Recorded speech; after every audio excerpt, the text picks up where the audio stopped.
Justicia. A ver, ahí está. ¿Lo querés poner en pantalla, listo. Ley? Perdón, ¿eh? El trabajo número 2. No estoy muy incómodo porque Sí. teníamos otro plan, porque esta es posible que se haya equivocado mucha gente. A ver. Sí, pero no estaba difícil, digamos. A ver, que voy saliendo de acá porque tengo una macana. Ahí estoy.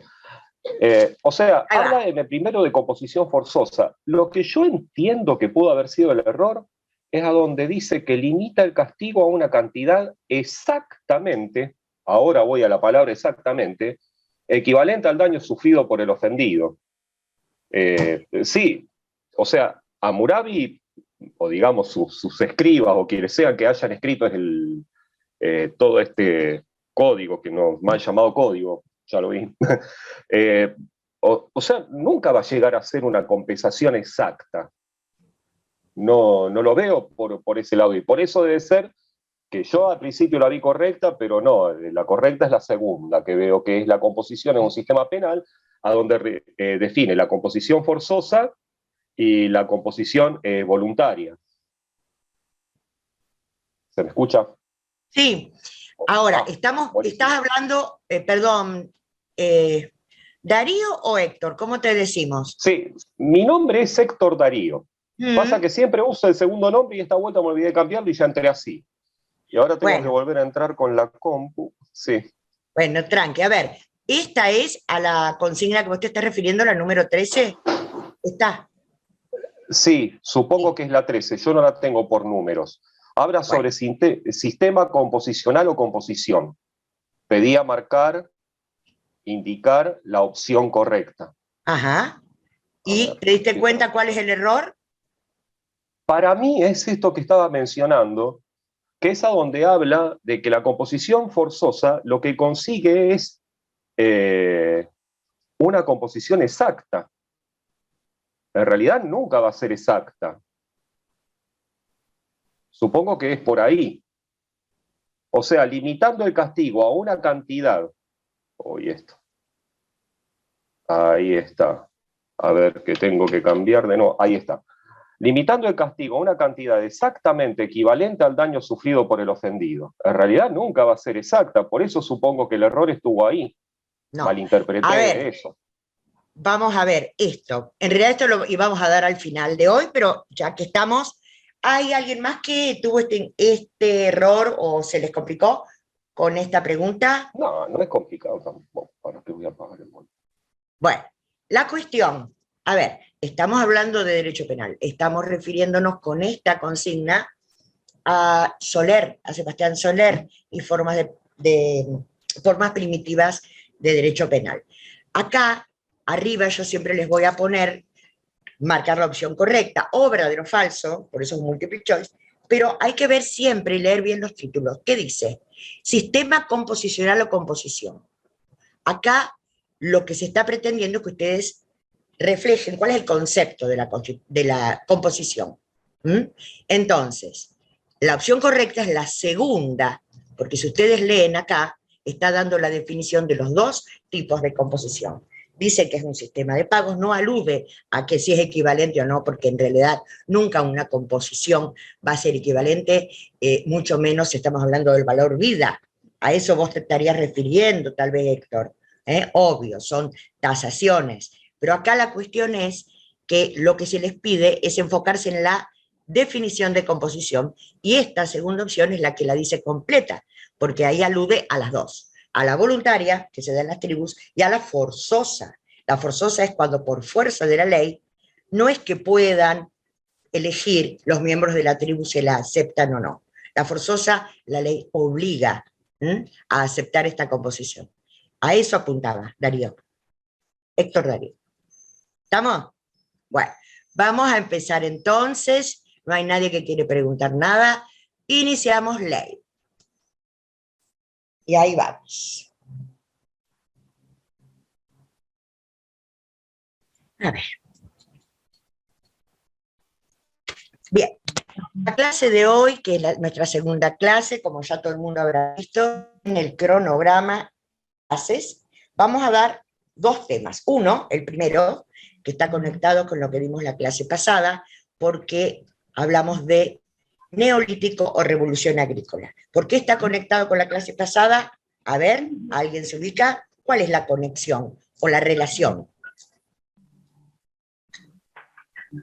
Estamos pasando de sociedades sin Estado a sociedades con Estado. O sea, Bueno, ya estamos muy bien. pasando de lo que era la primer clase, clanes, hordas, después tribus, después pasamos a jefaturas, y ahora lo que No vamos a tan ver rápido. Bien, veo que, Darío, vos leíste todo, pero no tan rápido. Vamos, sí, vamos a hablar hoy, que surge en la revolución neolítica, y estamos todavía con sociedades sin Estado, estamos todavía en la prehistoria. La segunda parte, por eso les puse ahí, comunidad primitiva, neolítico, aún estamos en la prehistoria.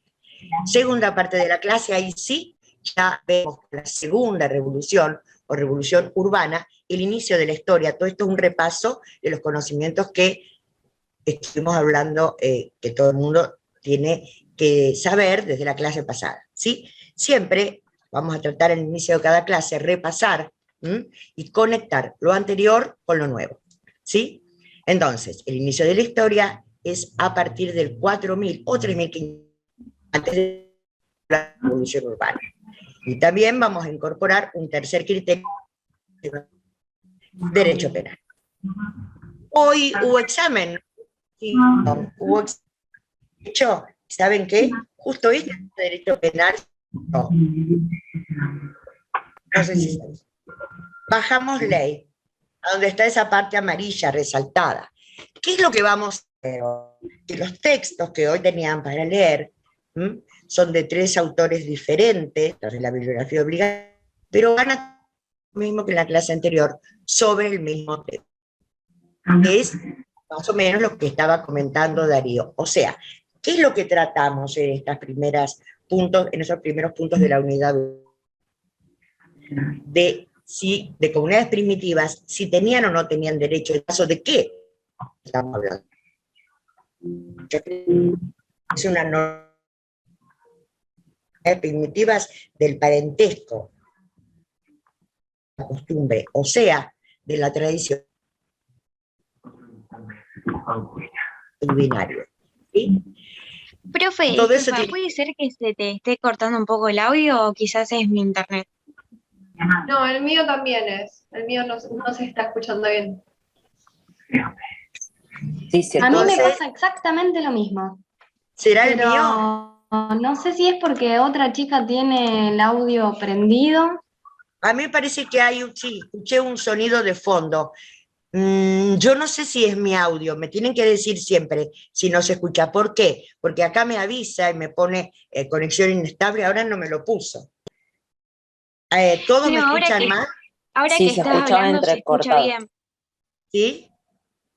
Sí, sí, se escucha bien. Es que yo tenía abierto el WhatsApp web, ahora lo voy a silenciar. Oh, a ver, yo lo tendré. Claro, hay que silenciar. Bueno, en fin. ¿Vamos? sí, Entonces, estaba pasando de la revolución neolítica a la revolución urbana, pero ahí salió medio cortado. bien. El objetivo de la clase de hoy es aplicar lo que vimos en la primera clase. ¿Se acuerdan cuando hablamos del método? ¿Cómo es el método para estudiar esta materia?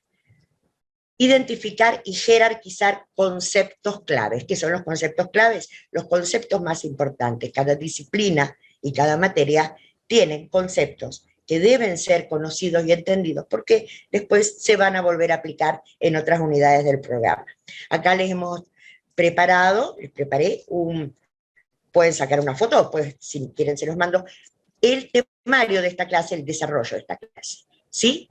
Conceptos claves o categorías de análisis son sociedades o comunidades ágrafas, quiere decir primitivas, o que están en la prehistoria por la escritura, y estudios de dónde se debía hacer, desde las ciencias auxiliares de la historia. Para eso, ¿qué estudiamos? ¿Qué empezamos a analizar? Autores como Gordon Schilling, ¿sí?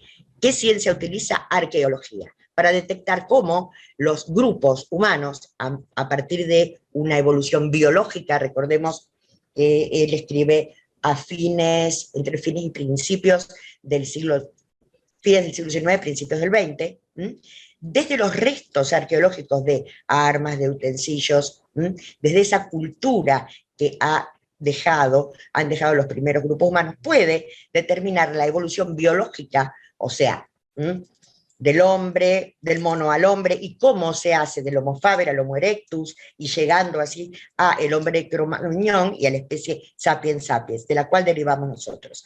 A cada evolución biológica corresponde mayor complejidad social. Esto es lo que tienen que tener en claro. Concepto importante, además del de prehistoria, historia, saberlo con claridad, comunidades primitivas a que aludimos, ¿y qué introduce Gordon Childe? Dice, introduce el concepto de cambios revolucionarios, o el concepto de revoluciones, a partir de la economía, o vale decir, de los modos de producción, o las técnicas de subsistencia, vamos a ver que la forma de cada uno de los grupos se va complejizando y se hace más tecnológicamente amplia. ¿Para qué?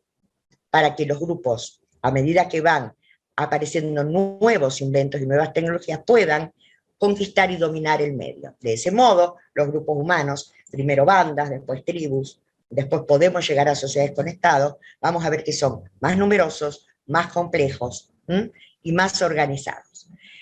Entonces, ¿cuáles son los criterios? Ahí dijimos, bajamos ley, por favor. Prehistoria.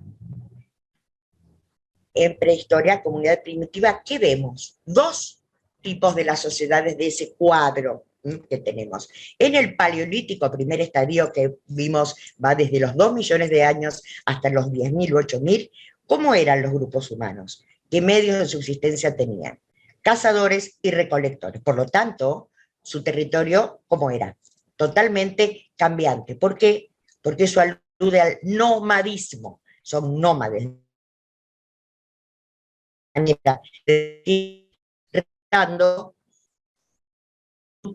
Pescando, persiguiendo las manadas. ¿Tienen algún tipo de conocimiento tecnológico heredado? Sí. Son cazadores especializados, tienen una relación con el arte, la pintura rupestre, las culturas magdalenienses, mustinienses, etc. Otra cosa, el neolítico también, estamos dentro de las comunidades primitivas, pero acá ya habla de una revolución. ¿Qué dice Gordon Childe?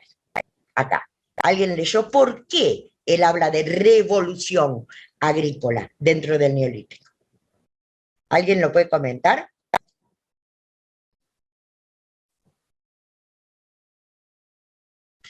Revolución, ¿Lo digo? alude. Dale. Sí, hasta ahora ellos, o sea, él apunta a la acumulación, o sea, al almacenamiento de los alimentos, al exceso de producción. O sea, él lo cuenta desde el punto de vista de poder tratar las plantaciones, el sembradío. Y también cuenta que puede llegar, ahí pasa a cómo domina después a los animales, o sea, domina a los herbívoros como ganado. Y también algo que me llamó la atención, la domesticación de sus mascotas, como ser el perro, el gatito, o sea, va contando cómo una cosa va llevando a la otra, pero la gran revolución que hay aquí es que antes no se podía conservar el alimento, y ahora ya se puede empezar a conservar. En un principio ellos no conocen lo que es una tecnología como ser la rotación de cultivos. De cultivos. Por eso es que siembran en un lugar, se van a otro, hasta que consiguen entender esto, y entonces ya se empiezan a sentar. Bien, bien. Más o menos eso. Entonces, sí, el concepto de revolución, que lo vemos por primera vez en esta unidad 1, y después lo vamos a ver, por ejemplo, por qué se habla de revolución francesa o revolución industrial, alude a un cambio profundo de estructuras. En este caso, son estructuras económicas que impactan en las estructuras sociales y en su caso, en las estructuras políticas. Por eso, Gordon Childe habla de evolución desde el punto de vista de la revolución con cambios trascendentales. Una de las primeras cosas que va a decir Gordon Childe es que justamente después de un largo periodo, como fue el Paleolítico, con muy pocos cambios, en un periodo más corto, que va a ser el Neolítico, vamos a ver aparecer cambios importantes. Uno de los primeros cambios, justamente, y más importante, es el control del medio ambiente en cuanto a la domesticación de plantas y animales. ¿Qué hace esto? ¿Qué produce en lo social? Que los grupos humanos puedan alimentarse mejor, que puedan ser guardados algunos excedentes, ojo, de la actividad agrícola de este momento, que surge también, por ejemplo, con cebada, que es uno de los más importantes cereales que fueron la base de las civilizaciones futuras, no van a poder acumular una gran cantidad de excedentes. ¿Por qué? Porque en las comunidades estas neolíticas, si bien conocen técnicas de siembra, cultivo, cosecha, existen silos excavados en la tierra, pero son muy rudimentarios. Por otra parte, la cantidad de excedente no la pueden producir a voluntad. Surge por azar, porque hay que tener en cuenta que en este momento, después de las glaciaciones, hay un cambio climático importante, sobre todo en Europa, que es lo que hace este mejoramiento del clima y el crecimiento de los grupos humanos. El excedente, como estaba comentando recién Héctor, al no poder planificarlo o programarlo, se guarda y se conserva ¿para qué? Para eventualidades, para ocasiones excepcionales, como puede ser ceremoniales, rituales, festejos, pero no todavía lo vamos a ver utilizado para el comercio. En algunas comunidades, porque este proceso del que está hablando Gordon Childe no es igual en todos los lugares o en todas las sociedades, ¿sí? ¿Vamos bien hasta ahí? ¿Sí o no? Sí. Bien. Entonces, la revolución urbana surge aproximadamente entre los 10.000 y 8.000 antes de Cristo. ¿Por qué aproximadamente? Por lo que acabamos de decir, no todas las sociedades de banda se transforman en sociedades de tribu o neolíticas. No todas acceden al control o domesticación de plantas y animales. De hecho, los otros autores, que son antropólogos, se basan, acuérdense siempre, de antropología, en comunidades actuales que todavía están en estadios primitivos. Pero lo que va a comentar, ahora podemos poner el mapita de la medialuna de las tierras fértiles, ley, si podés. Que en determinadas zonas, a lo que Gordon Childe llama creciente fértil, creo que él dice, o media luna, ahí está. ¿Ven que tiene forma como de una media luna, lo que está en verde? La media luna de las tierras fértiles, ¿sí? Manuel Castillo, ¿cómo están? Les veo ahí con unas caritas así. ¿Vamos bien todos o no? Muy bien, sí, sí. Bueno, esa media luna, o lo que simboliza una media luna, quiere decir que en zonas de irrigación, fíjense, tenemos el Mediterráneo, tenemos acá en Asia, el Tigris y el Éufrates, tenemos el Nilo, son zonas de aluvión, son zonas muy fértiles, y ahí se produce, tal vez por ensayo y error, o por experimentación, o por observación, la aparición de la agricultura. Los lugares donde primero aparecen es en el Valle del Nilo, que da origen a los primeros grupos de la civilización egipcia, al punto de vista neolítico. Todavía no tenemos, obviamente, un imperio. Después vamos a ver aparecer los mismos grupos en India, en China, ¿sí? Hacia el 8000 en esta zona de Asia, como se ve, entre el Tigris y el Éufrates, y el último proceso de la revolución neolítica, o por lo menos uno de los últimos, de acuerdo a lo que han detectado los arqueólogos, es en Mesoamérica. Y ahí tenemos mayas, incas y aztecas. ¿Estamos? Bajamos la otra imagen. Características de estas de estos grupos neolíticos. Ustedes tienen que ir relacionando los conceptos de neolítico con lo que después vamos a ver revolución agrícola. Neolítico, ¿por qué se llama así? Por lo contrario al paleolítico. Neo significa nueva, y nueva técnica o tecnología aplicada a raspadores, hachas, herramientas, sobre todo armas para poder defenderse. Acá en la imagen vemos que justamente son, ¿qué son? Puntas de flecha. Se habla de microlitización, pequeñas piedras. Lo lítico alude a la piedra. Y piedra pulida es una técnica superior a la del paleolítico, que era como, ¿se acuerdan? Tallada. ¿Qué es tallada? Es golpear. Dos pedernales, salen lascas o trozos que de una manera muy rudimentaria lo transformaban en armas, en utensilios. Fíjense en estas imágenes, y acá vamos a ver hachas, armas, lanzas, hasta con tallados en las piedras, también en hueso y en madera. Bajámosle.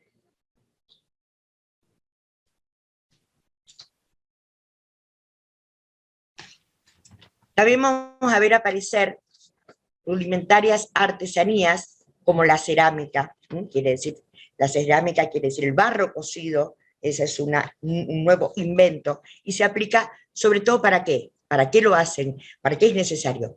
Como continente o como envase, para conservar alimentos, o para cocinar alimentos. No se olviden que ya en el primer periodo había aparecido el fuego. Entonces, esta economía productora, una economía que se sustenta por sí mismo, se diferencia del periodo paleolítico anterior, donde eran cazadores y recolectores, porque como decíamos que era esa economía, era una economía depredadora, no producían sus alimentos. Entonces, el impacto que causa en la población, decimos, es un gran aumento,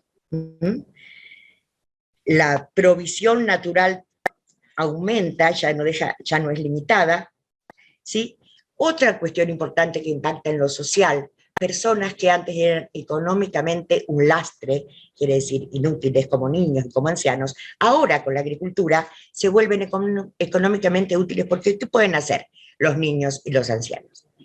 ¿Qué pueden hacer? Pueden funcionar como una especie de espantapájaros, digamos así, controlando que las aves no coman las semillas sembradas. También pueden participar en la cosecha. Entonces los roles en la sociedad se van armando de manera distinta. También sirven para el pastoreo de vacas, de ovejas, para el desmalezamiento, o sea, la preparación de la tierra es fácil, un niño puede hacerlo, un anciano, y después las tareas más duras, sigue existiendo la cacería de grandes animales, exclusivamente para los hombres, aunque algunos dicen que también hubo mujeres cazadoras, ¿sí? Pero esto es importante. Decíamos que en las sociedades de bandas, en las sociedades paleolíticas, no existe estratificación, son sociedades igualitarias. ¿Por qué? Por compartir la misma escala de valores. Por eso decíamos que tienen esta cuestión de la solidaridad mecánica. Todos producen para sí mismos y para su grupo inmediato. ¿Qué quiere decir esto? Que aunque hubiera cabecillas, o el chamán del grupo, eso no los releva, ese rango que tiene, o ese rol, no los releva de realizar las tareas para la subsistencia. Esto sigue siendo así, son sociedades donde no hay estratificación social en el mundo neolítico, pero lo que ya vamos a ver es esto que acabamos de contar. Hay una cierta o un inicio de especialización por sexos y por edades. ¿Vamos bien? Unido a toda esta actividad, hay que esperar que crezca el grano, por lo tanto las sociedades van avanzando hacia el sedentarismo. ¿Hay sedentarismo en las sociedades neolíticas? No, todavía no hay un sedentarismo completo. Si bien las viviendas ya no son tan precarias, como, ¿se acuerdan que veíamos que eran chozas en árboles o en cuevas, cavernas? Ahora se organizan de otra manera, se pueden hacer en piedras, por ejemplo, a veces en madera, depende de la zona donde estén, pero al terminar la cosecha, o mejor dicho, al agotarse el suelo, porque hablamos de que son comunidades que si bien conocen la agricultura, no conocen medios para que rinda más la tierra. Cuando está agotado el suelo se trasladan. Esto se llama seminomadismo o transhumancia. Transhumancia. El cultivo se hace de una manera muy rudimentaria, se llama cultivo de azada o cultivo hortense, ¿sí? Y vamos a ver a la par de todo esto la expansión y multiplicación de la especie Homo sapiens sapiens. ¿Sí? ¿Podemos bajar? ¿Ley? A ver qué viene. Ajá. Esto viene. ¿Sí? Yo venía...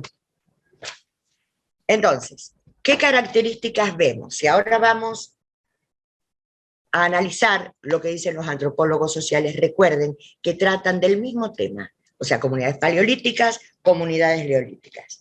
Solamente que tomando estos conceptos le agregan otro concepto importante. ¿Cuál era? Sociedades con y sin Estado, sociedades políticas o apolíticas, y esto para determinar si es uno u otro tipo de sociedad aplican 4 criterios: territorio, composición social, naturaleza del control y localización del control. ¿Sí?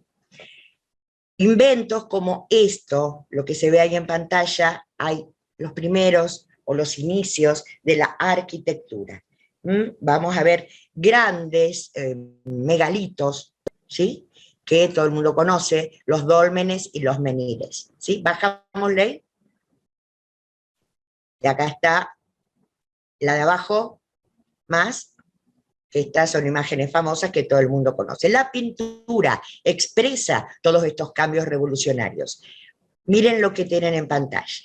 Son figuras humanas.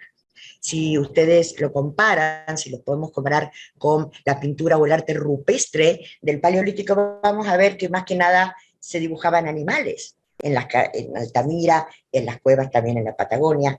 Acá se da más importancia a la figura humana, lo que está hablando de que hay un poco más de identificación entre los seres humanos. Los otros tenían un simbolismo mágico, como para cautivar el espíritu de los animales y obtener caza. Bajamos, ley. Obtener cacería. ¿Sí?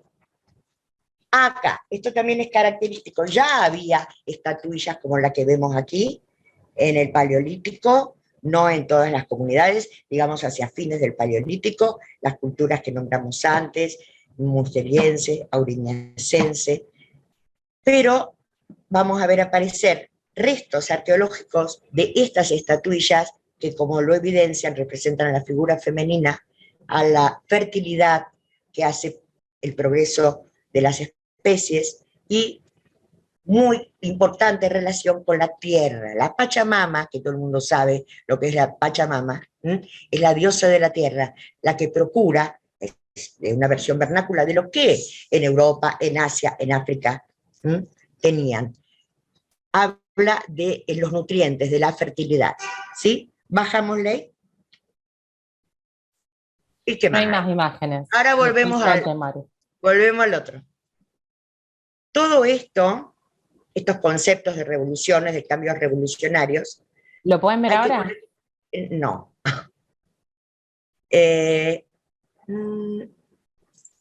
Vos querés poner la clase, ¿no? Ahí. Los otros autores, la mirada que tienen es del mismo periodo, o los mismos periodos, pero desde otra de las ciencias auxiliares. Antropología política. Es una digamos, ciencia auxiliar y una especialidad dentro de la antropología. ¿Qué conceptos hay que saber? ¿Qué conceptos hay que saber de los que nos aportan Cradle y Ross? Repasamos rapidito lo que ya vimos. Ellos, por empezar, hablan de funciones políticas. Todas las sociedades tienen funciones políticas a modo de control, estamos hablando, porque no hay un derecho escrito, un derecho positivizado. Sí, la respuesta que dan, y todos debemos saber porque hemos leído el texto, es que todas las sociedades, aún las más primitivas, tienen funciones políticas. ¿La diferencia cuál era? A ver la clase. ¿Alguien se acuerda? Lo tiran en la pantalla.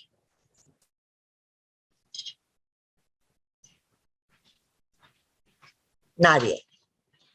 La diferencia es que en las sociedades sin Estado, las funciones políticas están en las estructuras de parentesco, que funcionan de una manera plurifuncional. ¿Qué significa?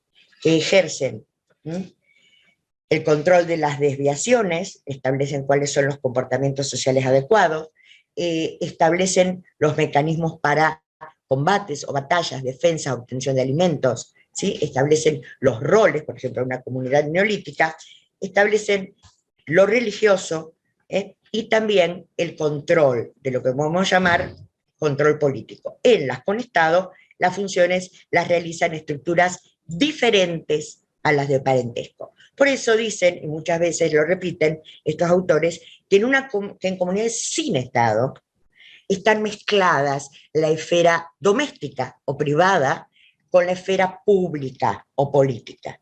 ¿Se entiende eso o lo repito?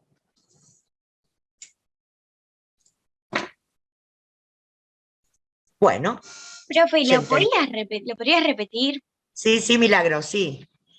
En una sociedad sin Estado, en sociedades sin Estado, estudiamos, a ver, las de banda y ahora vamos a ver las de tribus, o sea, lo que empieza con la Revolución Neolítica, el control o las funciones políticas están encarnados en las estructuras de parentesco. Vale decir, no hay, como hay ahora, una diferencia entre lo privado y lo público. No hay gobernantes, legisladores, jueces, etc. ¿Está, Milagros? ¿Sí? Está. Ahora, bajamos ley. Esto que tenemos, no tanto, espera, ahí. ¿Cómo se hace desde el punto de vista del que estamos mirando, la antropología política, para diferenciar si una sociedad tiene o no tiene Estado? Aplicando lo que está en el cuadro 13 de Crader y Rossi, aplicando estos 5 conceptos, que son las 5 características, tanto sociales como políticas, para poder diferenciarlas. Entonces, el territorio de las sociedades que vimos el miércoles, ¿cómo era, dijimos? ¿Cómo era el territorio? Totalmente cambiante, lo que habla de nomadismo, ¿verdad? ¿Cómo es el territorio en estas nuevas sociedades o sociedades neolíticas?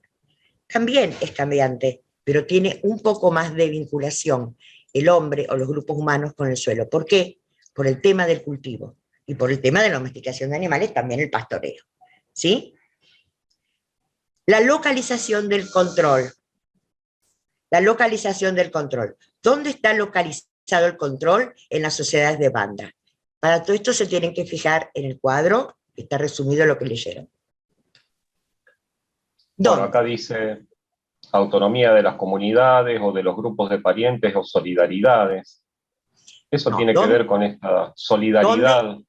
¿Dónde está localizado el control? En líderes. ¿Cómo son esos líderes? Consejo de ancianos, jefe. Sobre todo. Dirigentes rotativos. No, en el Paleolítico son líderes, caudillos, el brujo del clan, pero son rotativos, situacionales y carismáticos. ¿Qué significa esto? Que no son poderes hereditarios, ni permanentes, ni que duran un determinado mandato, como un presidente en la actualidad. ¿Se entiende? Son rotativos porque todos ejercen los mismos roles en una comunidad paleolítica o una comunidad de banda. ¿Sí? En una comunidad neolítica, lo mismo, porque no hay estratificación social y son sociedades igualitarias y muy homogéneas.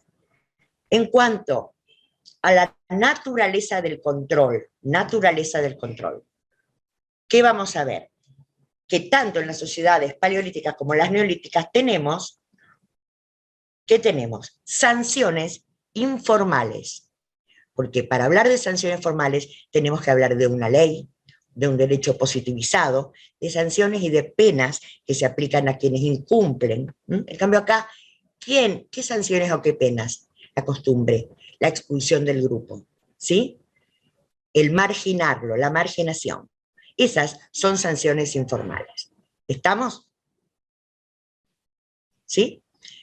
También tenemos que ver desde el punto de vista de Crader y Rossi el otro criterio. Localización del control, que es lo que dijimos recién, y en cuanto a composición social, ¿vemos alguna diferencia o no entre el paleolítico y el neolítico? ¿Qué les parece?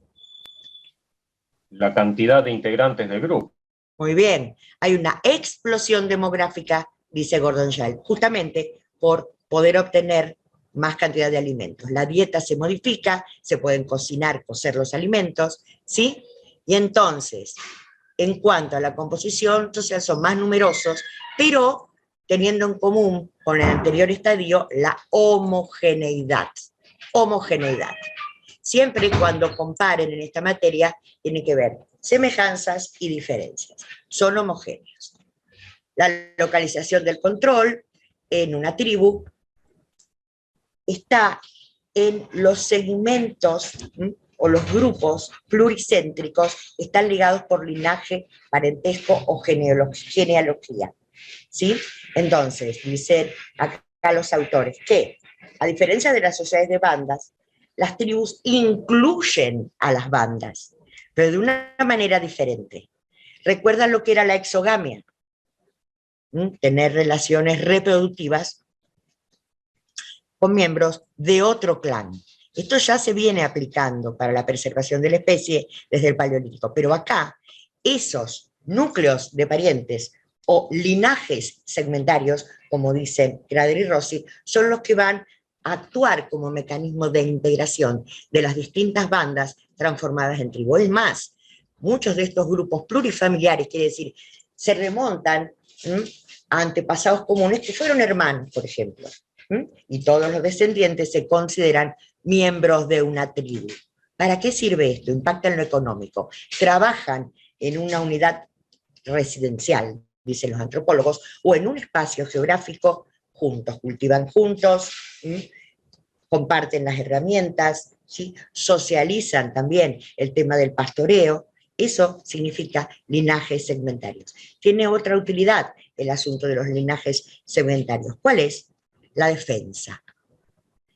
Arman, en casos de necesitarlo, de otras tribus que puedan amenazar o atacar, lo que se llama sistemas pluricéntricos, regenterados, por ejemplo, por el Consejo de Ancianos, que toma las decisiones, asociaciones pantribales, y también es importante la influencia de los grandes hombres o dirigentes, que son los líderes. Dijimos, carismáticos, ¿por qué? Porque tienen carisma, porque tienen predicamento de autoridad, pero son situacionales porque son aquellos que se destacan por determinada habilidad. Por ejemplo, la caza, la pesca, la agricultura, el dirigir al grupo para una guerra o un enfrentamiento con otra tribu.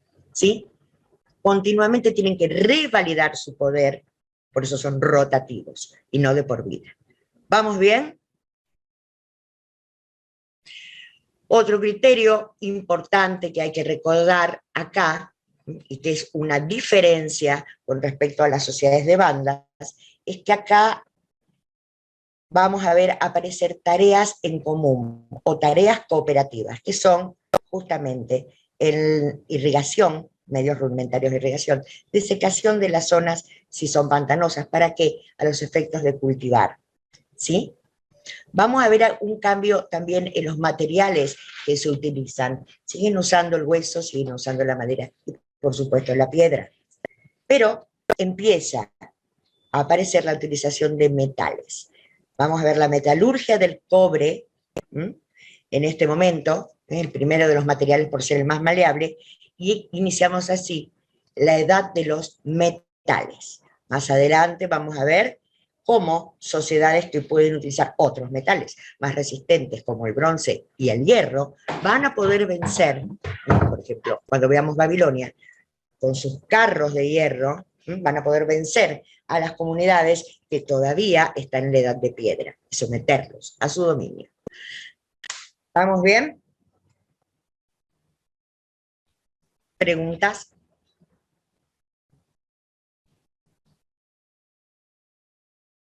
¿No hay preguntas?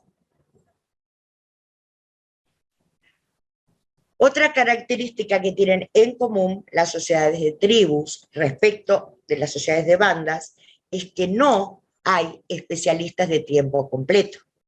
Cuando vamos a ver la aparición del sedentarismo y de sociedades más cerca del Estado, sí hay estratificación social y especialización. Acá recuerden que en las tribus lo único que diferencia de las bandas en cuanto a una división ligera de trabajo por sexos y por edades. Inventos de este periodo. Dijimos irrigación, sobre todo en oasis o zonas aluvionales, dijimos desecación de pantanos, la caza ya más especializada, son tareas cooperativas. Aparece la cestería, la alfarería, el labrado en madera, rudimentarios silos, telares se encontraron en restos arqueológicos, por supuesto, muy rudimentarios, lo cual nos habla de que aparece la artesanía o la industria, de comillas, textil. Inventos importantes para continuar en el avance civilizatorio, la rueda, el arado, ¿sí? ¿Vamos bien? Sí, sí, pero... Volvemos acá a este cuadrito, y entonces hay que ver que estos autores en Cradel y Rossi dicen, teniendo en cuenta todas estas características, la antropología política clasifica u organiza a los grupos humanos y a su evolución en 5 niveles de creciente estructuración sociocultural. ¿Cuáles son esos 5 niveles? Los tienen ahí lo está marcando Leila. Los más primitivos, bandas, clanes u hordas, que son sinónimos. Pequeños grupos, 30 a 100 personas. Cazadores, recolectores, economía depredadora. ¿Sí? Muy homogéneo, no hay diversificación social, no hay especialistas y no hay excedente. No existe un concepto, como vamos a ver más adelante, de propiedad privada. ¿Por qué? Porque no hay ninguna relación con el territorio. Tribus, ya hay, si bien son sociedades también primitivas, también están en la prehistoria, vamos a ver que hay algunos avances por este tema de la revolución agrícola. ¿Sí? Jefaturas. Acá ya aparece una mayor complejización. ¿Qué son las jefaturas para Cradel y Rossi? Lo que Gordon Schall dicen, sociedades que surgen a partir de la revolución urbana. ¿Qué es la revolución urbana? ¿Alguien? Milagros, vos pudiste... Ah, Fernanda, bienvenida Fernanda. ¿Vos estabas hace un ratito y yo no te vi? ¿O viniste ahora?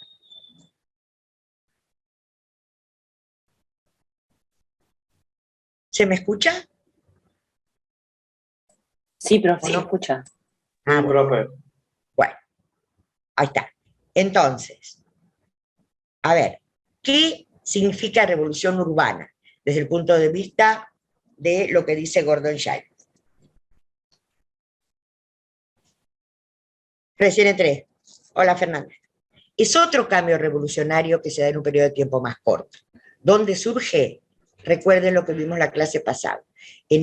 Sobre todo en los mismos espacios donde hubo aluviones, donde hubo media luna de tierras fértiles, donde hubo irrigación natural por el cauce de los ríos. Ahí se van asentando para la agricultura, para el regadío, poblaciones que ahora sí van a ser más estables. A ver si podemos poner la recta histórica, la línea, que no la pusimos. Siempre cuando estudien tienen que así, relacionar, o tener todo sobre la mesa para ir mirando. Cuando hablamos de prehistoria, comunidad primitiva, sociedades sin estados, ¿qué teníamos? Bandas y tribus, que acabamos de explicar. ¿Sí? Cuando hablamos de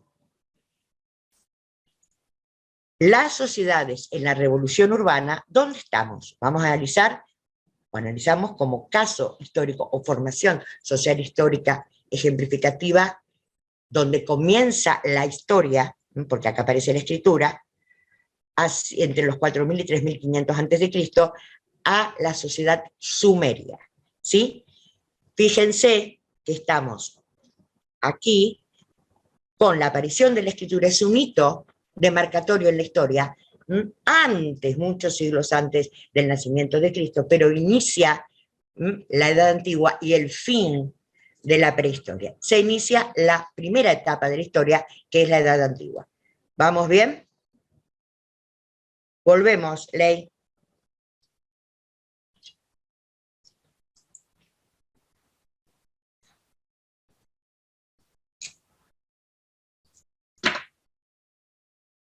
¿Sí?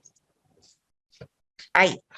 Entonces, en la revolución urbana vamos a ver una gran acumulación de innovaciones técnicas o tecnológicas en ese breve periodo de tiempo, por eso es impactante y revolucionario, y esas innovaciones producen mayor eficacia productiva.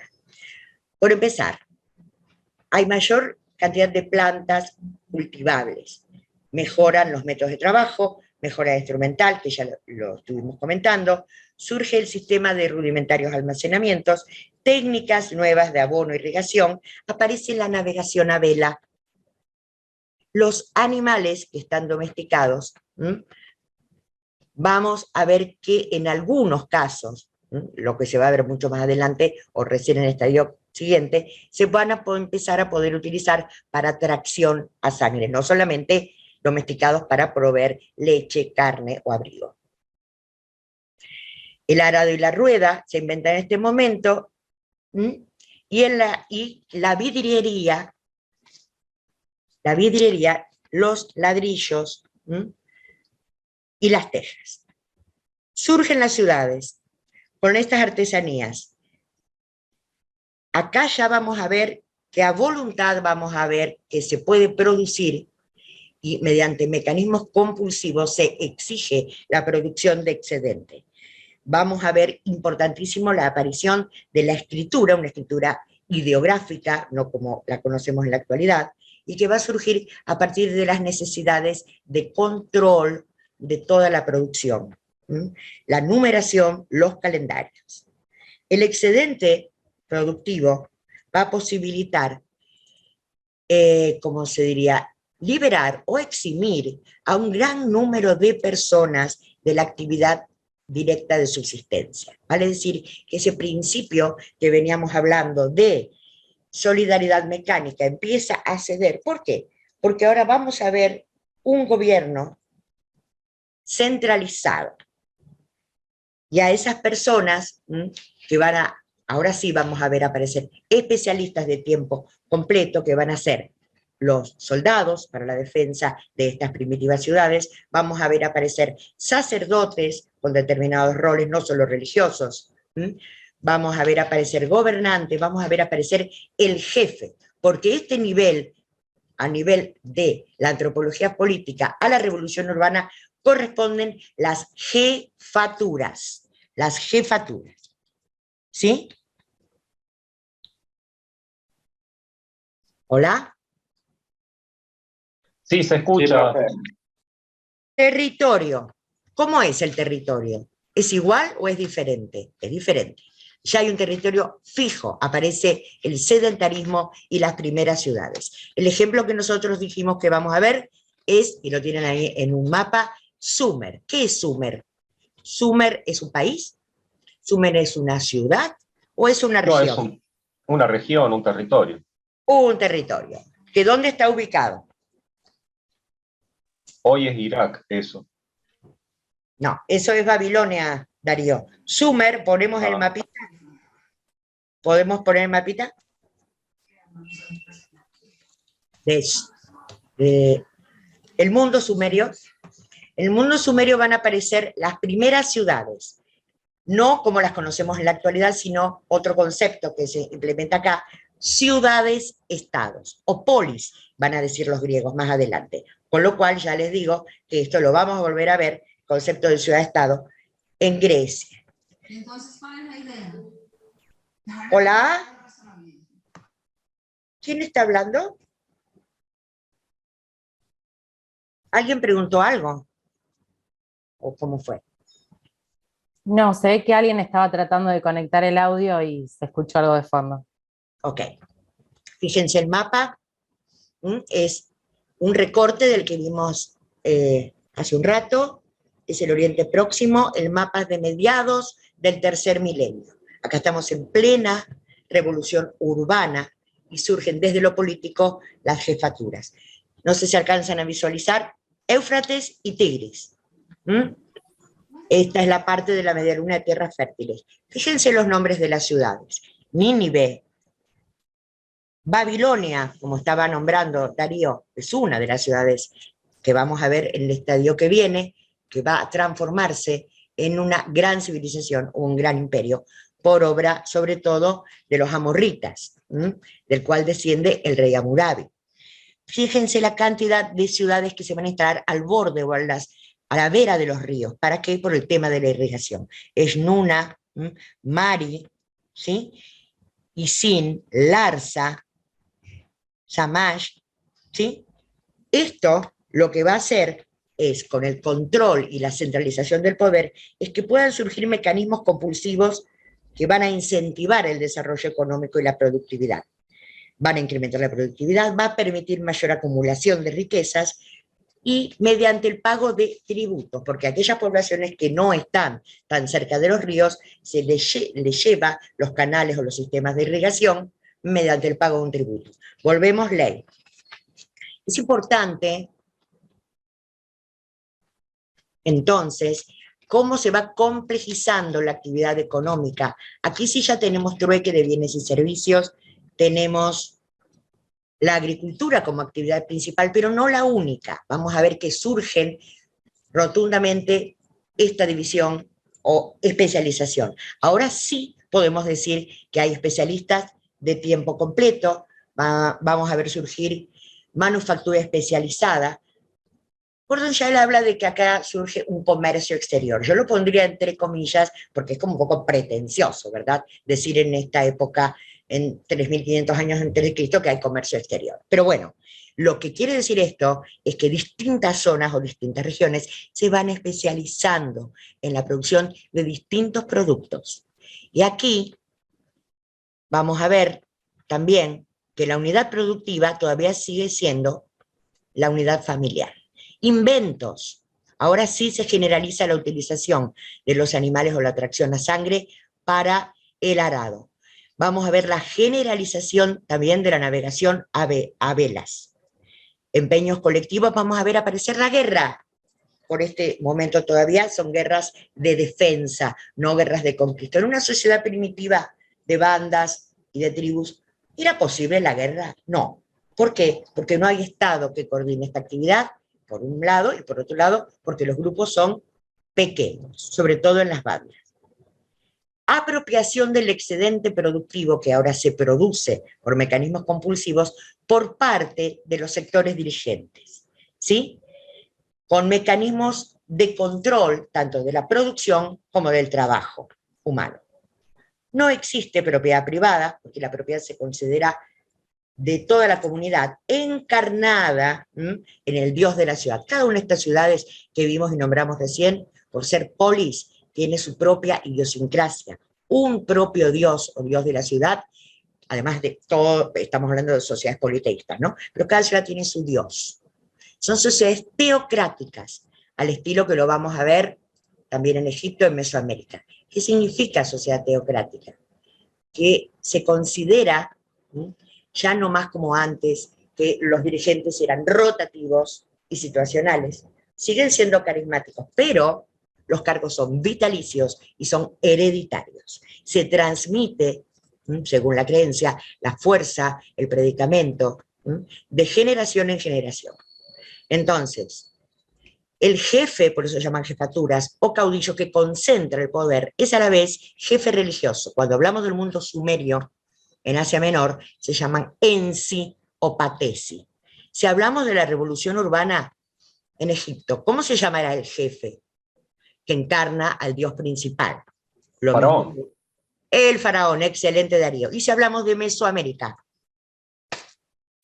¿cómo se llama? Por ejemplo, en Perú, en Sudamérica, el jefe.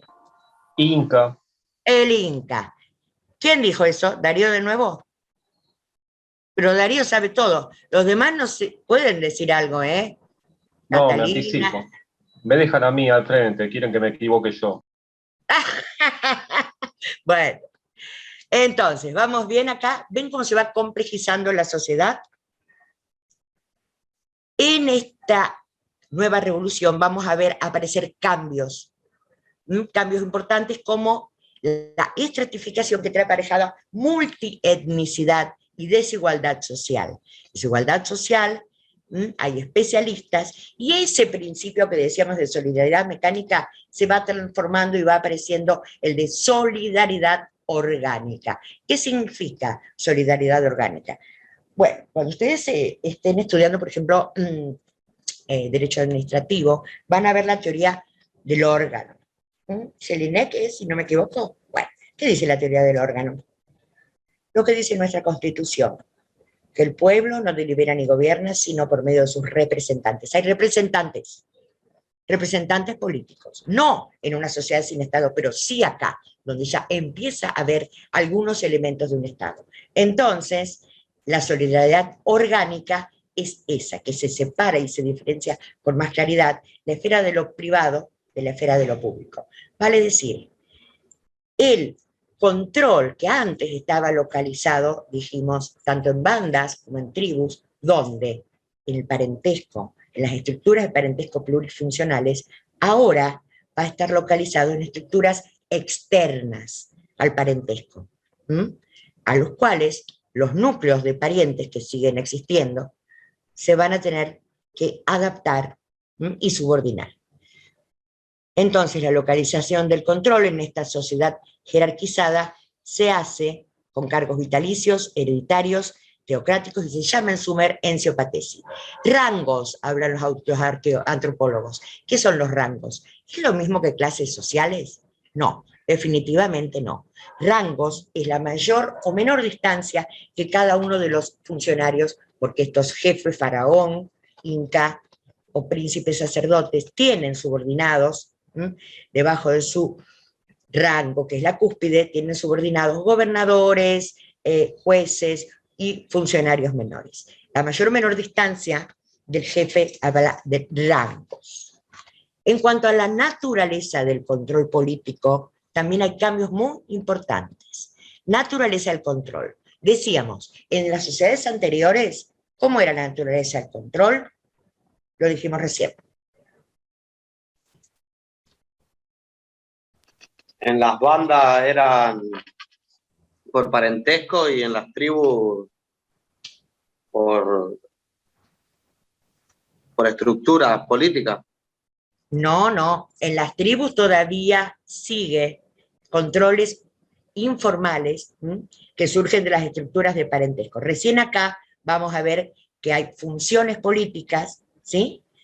Y vamos a ver que la naturaleza del control empiezan a perfilarse algunos elementos de las sociedades con Estado. Por ejemplo, en algunas de estas ciudades-estado vamos a ver que aparece derecho escrito. En realidad, en muchas puede haber aparecido, pero los restos arqueológicos que nos han llegado hablan de los primeros códigos de la humanidad, que son, por ejemplo, el de la ciudad de Ur-Numa, que es su rey, establece en estelas conmemorativas grabados con escritura cuneiforme, que así se hacía porque se escribía con un punzó, el código de Ipitishtar y el código de Isin. ¿Sí? ¿Y cuáles son las sanciones formales? Vamos a ver que en estas sociedades vamos a ver aparecer lo que se llama pena pública, con la composición forzosa.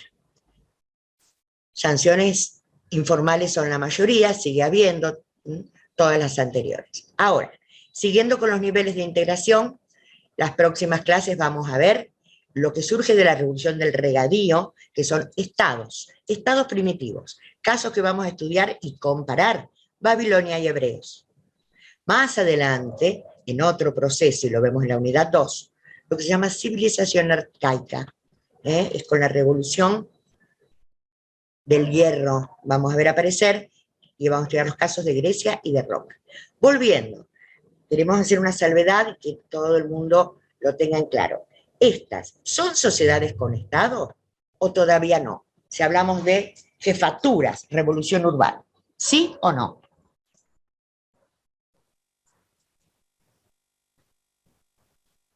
Sí, Sí, ¿Sí? O sea, sí con Estado. yo, A ver, yo la veo ahí como una está. sociedad con Estado, pero todavía no es esta sociedad tan organizada como la que tenía Babilonia, digamos, por lo que Bueno, llega a ahí leer. vamos. O Si sea, usted, hay una transición ahí entre las tribus y, y la sociedad con Estado ahí formada. está. Ahí Fernanda me escribió, dice no. Y la cuestión es esa. Hay autores que dicen, creo que Gordon Shire lo plantea, que acá ya hay Estado. ¿Por qué? Obviamente, porque es un cambio rotundo que se da con la revolución urbana, ¿m?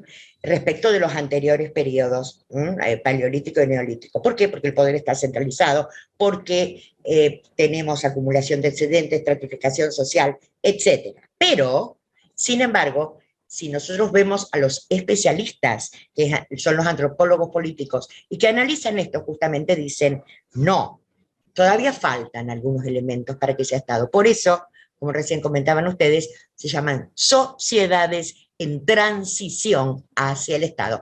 ¿Qué le falta?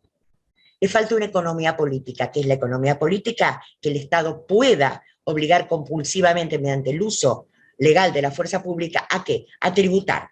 En este momento en el mundo sumerio existe tributación, pero no la pueden ejercer mediante penas y castigos, porque no está generalizado tampoco el derecho positivo y las sanciones formales. Existen algunas, pero no todas.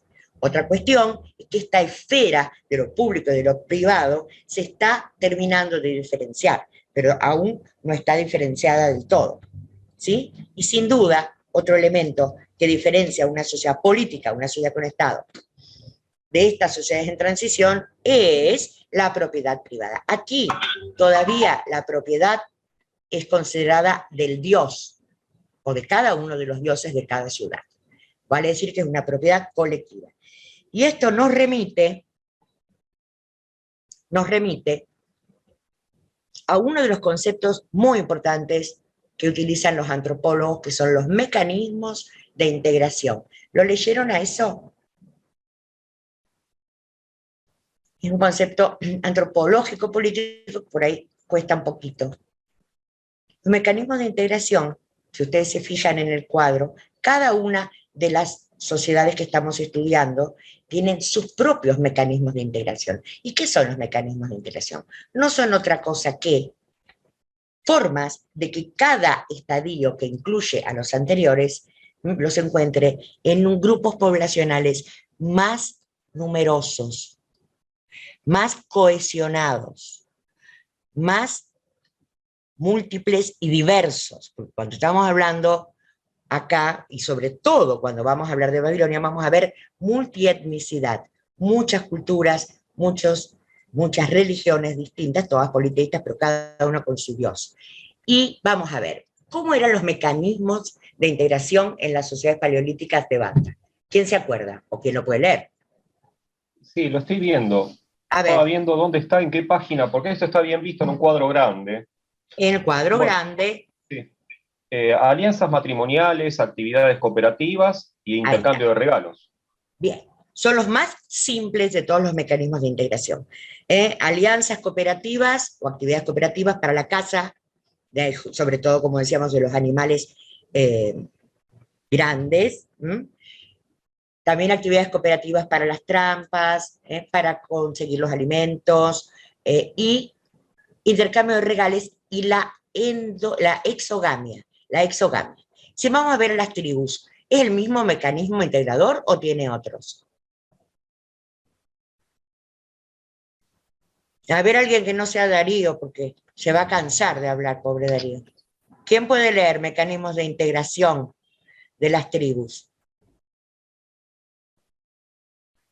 Página 21 del anexo dice, claro, sí, está el cuadro. Bueno, lo digo yo, entonces, las tribus que integran a las bandas anteriores, son grupos de familias que están integrados, dijimos, por linajes o genealogía. Segmentarios, ¿por qué? Porque si bien viven cerca, se casan con otros miembros de otras tribus para preservar la exogamia. Y las asociaciones pantribales, de las que ya hablamos, los organizan y les dan un sentido de unicidad a esos grupos, a cada tribu diferentes de otras. Por eso es un mecanismo que las integra, no es una juxtaposición de personas. Si vamos a hablar de las jefaturas, el mecanismo integrador es totalmente distinto y superador. ¿Cuál es el mecanismo integrador acá? Un Me centro. parece que el templo, yo lo entendí como el templo, porque son Excelente. centros de redistribución de la producción. Pero no Exacto. entendía si, o sea, no entendía si era el jefe o el sacerdote del templo. Muy bien, recordemos que hablamos hace un ratito de teocracia. Hablamos, y vos dijiste el faraón, el inca, y acá, príncipe sacerdote o patesi, cumplen todavía la dual función, la doble función de ser supremo pontífice, además encarna al dios de la ciudad, y es también el jefe o el caudillo que lleva adelante lo político. Por eso todavía no podemos decir que hay un Estado bien diferenciado. Encarna a los valores de la comunidad en una jefatura, ¿sí? Entonces, acá el mecanismo integrador es un centro de redistribución de la producción. Decíamos hace un rato que con la revolución urbana se van a diferenciar distintas regiones que producen distintos productos, también distintos bienes o servicios. En las zonas periféricas de estas sociedades que se van a asentar, va a haber grupos seminómades, de ahí derivan los beduinos del desierto, después los vamos a ver conectados con los hebreos en su etapa inicial, que se especializan ¿en qué? En la domesticación de animales y sobre todo en la domesticación del caballo. Los animales que van a domesticar primero, bueno, perros, después vacas, gallinas, etcétera, cerdos, y en este momento ya son expertos jefes, nómades, seminómades, y con el uso de la domesticación de caballos. ¿Sí? El mecanismo entonces que nuclea, obliga a todas esas diferentes regiones a hacer llegar los productos es el templo. El templo, si ustedes se fijaron en Postgate, que es otra bibliografía que tenían que leer, habla de que el templo, sea grande, sea chico, depende de la comunidad, surge por y para la comunidad y tiene plurifunciones también. Cuando hablamos de templo, obviamente que aludimos a lo religioso, ¿sí? Las funciones de intermediación con los dioses está en los templos, pero tiene muchas otras funciones, no sé si vieron. Los sacerdotes, el sumo sacerdote dijimos que es el jefe o caudillo, que es príncipe sacerdote a la vez. Los templos nuclean en su estructura grandes almacenes, tiene producción, hay fincas celestes, las llaman así algunos autores, porque son terrenos muy altamente cultivables y productivos que producen para ser acumulados en el templo-palacio. Vale decir que en una misma estructura se encontraron en las excavaciones arqueológicas de las ciudades sumerias, templo y palacio, no diferenciado como lo vamos a ver después. También funciones judiciales, porque estos sacerdotes, o desde lo religioso, se maneja la justicia. Vamos a ver que esto cambia cuando hablemos de sociedades con Estado. Vamos a ver que cumple una función cultural. Los escribas del palacio, que son los religiosos, tienen el dominio de la escritura, porque toda esa cantidad de productos que vienen de las distintas regiones se contabiliza, se anota, se hace en inventario. Por eso, por estas necesidades económicas, ha surgido la escritura, y se dio el paso de la prehistoria a la historia, ¿sí? Entonces, este mecanismo integrador también tiene, el templo-palacio, funciones de protección, podemos decir, o de tutela. ¿De quiénes? De los niños huérfanos, de las viudas que no tenían forma de mantenerse, si el marido ha sido soldado y ha ido en defensa de la comunidad a portar las armas. Tengan en claro entonces que a todos estos especialistas aparecen artesanos especializados en el bronce, en el cobre, ¿sí? Y aparecen los sacerdotes. Ellos no tienen que ir a trabajar para obtener la subsistencia. De eso que se acumula en el templo, que también hay regalos, que también hay tesoros, de esa cantidad de excedente se le destinan en pago raciones de mayor o menor cuantía, las raciones de acuerdo a las funciones que cumple. Por ejemplo, si es el príncipe sacerdote, o el jefe, va a recibir más raciones para él, para su esposa, para sus hijos, que otras actividades menores. Pero todos pueden recibir raciones y hay un grueso de la población que se dedica especialmente a la agricultura. ¿Preguntas?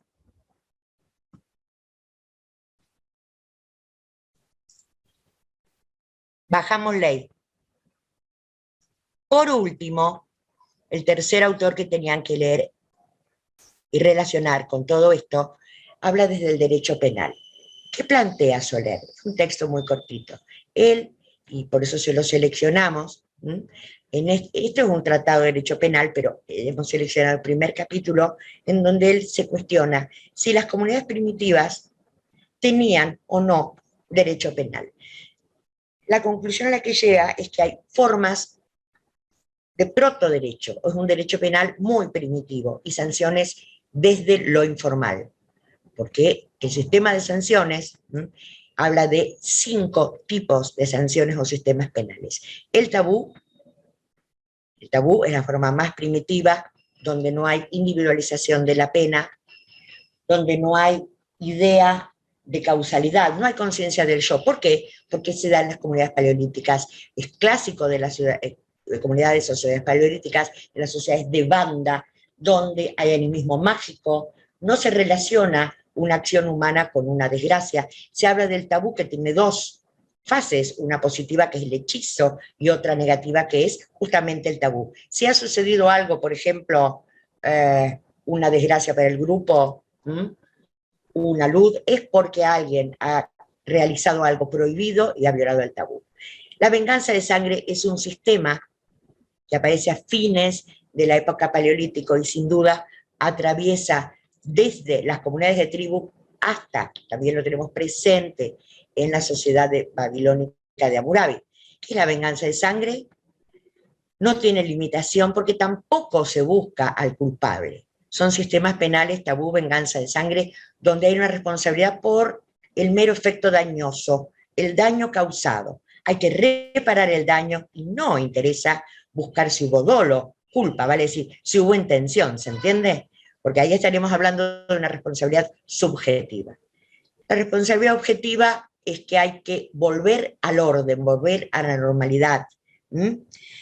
Los germanos, cuando los veamos a la sociedad germana mucho más adelante, también tienen sistemas de venganza de sangre, porque ellos dicen, el derecho es el orden de la paz. Quien ha osado romper la paz, tiene que sufrir el castigo. La venganza de sangre, como no se identifica al culpable, se arman matanzas entre una tribu y otra. No importa quién sea el culpable, sino que una tribu contra otra, y son verdaderas masacres. La expulsión de la paz es un sistema que va a aparecer en las tribus, lo mismo que la composición voluntaria, como limitando, son sistemas, dice Soler, un poquito más avanzados que los anteriores, intentando limitar ¿qué? La cantidad de castigados y también la calidad del castigo. ¿Por qué? Porque muera accidentalmente, a lo mejor, el miembro de una tribu, lo que hacía la venganza de sangre era matar a todos, no solamente al victimario, sino a todos los parientes de la genealogía. La expulsión de la paz limita extensivamente la pena. ¿Por qué? Como el nombre lo indica, es un antecedente muy remoto, muy rudimentario del ostracismo. Alguien planteó lo del ostracismo, y mucho más rudimentario del destierro, porque acá todavía estamos en sociedades de tribus y destierro podemos hablar recién cuando hay un Estado. ¿Qué es la expulsión de la paz? Es lo contrario a la venganza de sangre, es separar a la persona que cometió el daño, que mató, que le quebró un brazo, que hundió un ojo al miembro de otra tribu, lo separan y lo expulsan, le quitan la ayuda, le quitan la protección. y en vez de defenderse, como hacían en la venganza de sangre, lo excluyen, lo dejan librado a los enemigos o a una muerte segura, esclavitud, etc. ¿Y por Profe, qué? Sí, le hago una pregunta. dale. Escuché la otra vez que un muchacho decía que como que habían creado como unas casas o no sé si sociedades para la gente que mataba a alguien accidentalmente, por ejemplo, y bueno, el vengador de sangre lo buscaba y le daban como ese lugar de refugio. ¿Puede ser algo así? Puede ser. ¿Qué muchacho lo dijo? Porque viste, lo dijo muchacho. ¿Quién? O sea, ¿era un profesor o...? No. Perdón que me inmiscuya. ¿Vos estás hablando de las ciudades de asilo en hebreos? Sí, ahora le iba a decir, Adri. Eso viene perdón. mucho más adelante. Por eso le pregunto quién lo dijo. A ver, eso viene después, ya cuando tenemos Estado, aparece en el mundo hebreo, con las ciudades levíticas y son ciudades de refugio. Si llega a la ciudad de refugio, ahí el vengador de la sangre no lo puede perseguir. Mucho más adelante Shakespeare, en Romeo y Julieta, habla de eso. Shakespeare, ¿se acuerda más o menos la historia? Romeo, ¿qué hace? Ha matado a Mercucio, que es primo del clan o de la tribu enemiga, ¿sí? Porque era un primo de Julieta, y por eso no se podía casar con Julieta, además de porque eran enemigos, porque era un asesino. Entonces tuvo que huir a una ciudad, digamos así, de refugio. Estamos hablando de la Edad Media, fines de la Edad Media. Esas ciudades de refugio en la Edad Media se llaman sagrado, las ciudades religiosas. Entonces fue a Mantua y a ponerse bajo la protección de él. Pero después volvió a riesgo de que lo mataran en venganza. Pero no se hagan lío todavía con eso, porque acá todavía no hay ciudades de refugio. Se expulsa a la persona y no puede refugiarse a ningún lado. Porque ¿qué acabamos de decir? Que surgen las tribus. Pregunto, ¿hay ciudades en las tribus? ¿O todavía no?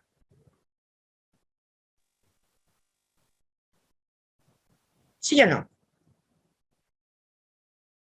¿Qué dijimos recién? Que surgen con la revolución. No hay todavía. Surge con la revolución urbana. Cuando hablamos de tribu, estamos hablando de sociedades neolíticas. Estamos hablando de entre el 10.000 y el 4.000. Las ciudades van a surgir a partir del 4.000.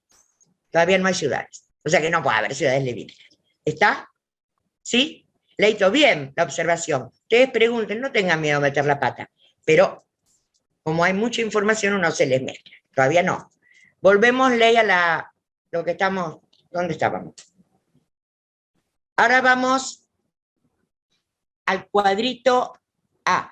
La composición voluntaria, también la composición voluntaria surge en las tribus, es una manera de limitar la pena o el castigo. ¿Cómo es? En las tribus dijimos que funcionan a través de grupos de ancianos o consejos de ancianos, también de hombres de la misma edad, que son los portadores de las armas, los que organizan la defensa, y también estas cuestiones de las asociaciones pantribales.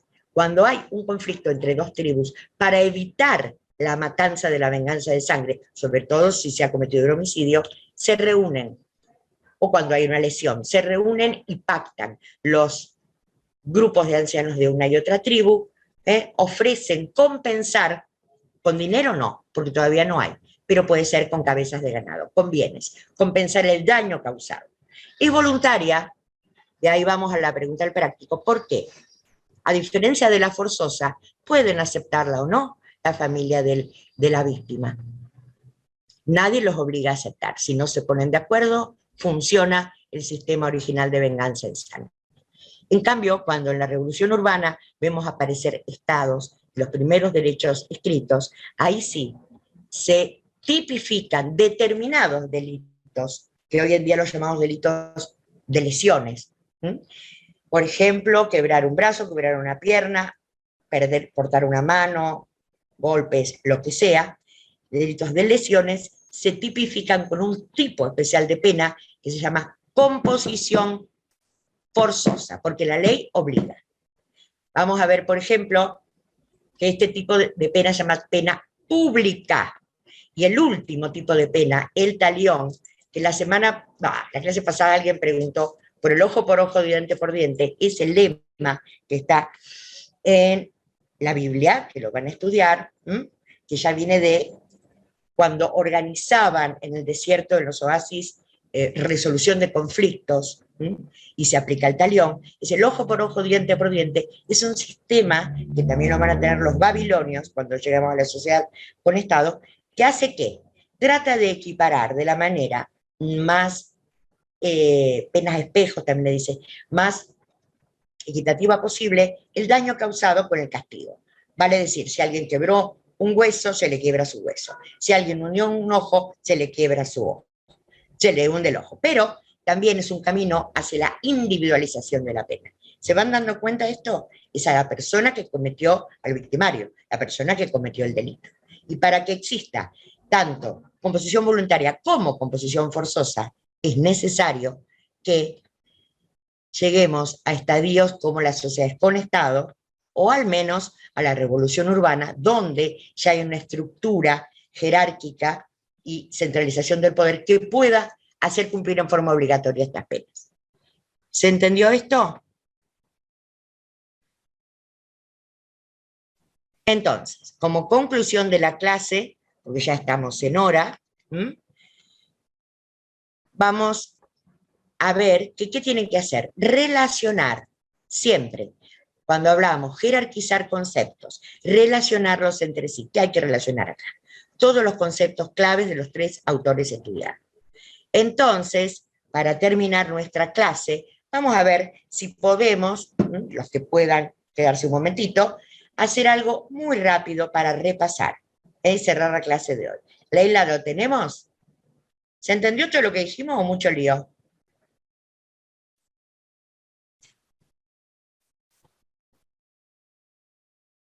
Bueno, este ejercicio, vamos a ver si se entendió. La idea es que podamos ahora, entre todos juntos, ir completando el siguiente esquema, en donde están analizados todo lo que vimos hoy. Criterio de Gordon-Schall. ¿Qué era el criterio de Gordon-Schall? Organiza o estudia, analiza las sociedades o comunidades primitivas desde el punto de vista de lo económico, las técnicas de subsistencia. Entonces, las primeras comunidades son comunidades paleolíticas, ¿sí? Eso, ¿a qué categoría de nivel de integración sociocultural, ahí donde está el cursor, corresponde? Desde la antropología política. ¿Quién se acuerda? Ahí. ¿Qué iría para completar? Y empieza con bandas, La sociedad, eso. hordas, después de ahí pasa a ser Muy bien. tribus. No. Al paleolítico, ¿qué corresponde? ¿Tribus o bandas? No, están las bandas. Banda. Las bandas, sí, bandas y Muy hordas. bien, ahí escribimos bandas entonces. Perfecto. Leila está escribiendo una genia. Si miramos esto mismo, las comunidades paleolíticas, que son cazadores y recolectores, si queremos agregar, ¿no? Y que son sociedades de bandas. ¿Qué tipos de sistemas penales o de sanciones primitivas tienen? Lo que acabo de decir. El tabú. Y bien, Catalina, tabú y la venganza de sangre. Y la venganza de sangre. Hay dos espacios perfectos. Hasta ahora van aprobando estos chicos, ¿eh? Muy bien. Bien. Vamos a lo que sigue. Acá, ¿qué tenemos de pista? Tribus nada más. O sea que hay que completar cuál es el nivel de tribus en Gordon-Schall y qué tipos de sanciones tiene. ¿Quién se anima? ¿Paleolítico también? ¿Quién dijo eso? ¿Catalina? Sí. ¿Te parece? Tribus, lo que acabamos de desarrollar en la clase de hoy. Eso también les sirve para ver si entendieron, si están atentos. No va con nota esto, no se asusten. Es un repasito. Tribus. Neolítico, dice Oriana. Muy bien, Ori. Vamos a poner neolítico. Hoy estudiamos el neolítico. Y abajo hay otro espacio, porque también, ¿cómo lo llama al neolítico? ¿O qué cambio hubo, que dice Gordon-Schall? La revolución. La revolución. Sí, ¿cuál? Agrícola. Agrícola. Oriana ahí lo puso. Perfecto. Revolución agrícola al neolítico. Y corresponde al nivel de integración social. Se me está complicando, Patri. Bueno, no importa. Por todos los puntitos. Vamos acá, vamos a Soler. A ver si hay. Pero si recién lo hiciste bárbaro. Porque hay muchos puntos. ¿Y si los eliminás? Se me van, porque si no se me mueven los de la derecha de Soler. Después lo paso en limpio y se los mandamos. Se los Para mandamos que a les los quede chicos. la comparación de los tres. Ahí está. Soler, ¿qué sistemas penales hay en el Neolítico correspondiente a tribus? Vamos. La expulsión de paz. Expulsión de paz. No es el primero. ¿Cuál es el Talión. primero? No, el talión no.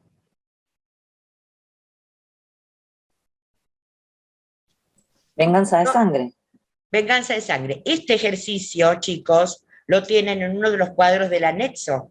Entonces también estamos probando si ustedes pudieron leer y entender. Se compara que el tipo de sociedades con los sistemas penales. Venganza de sangre.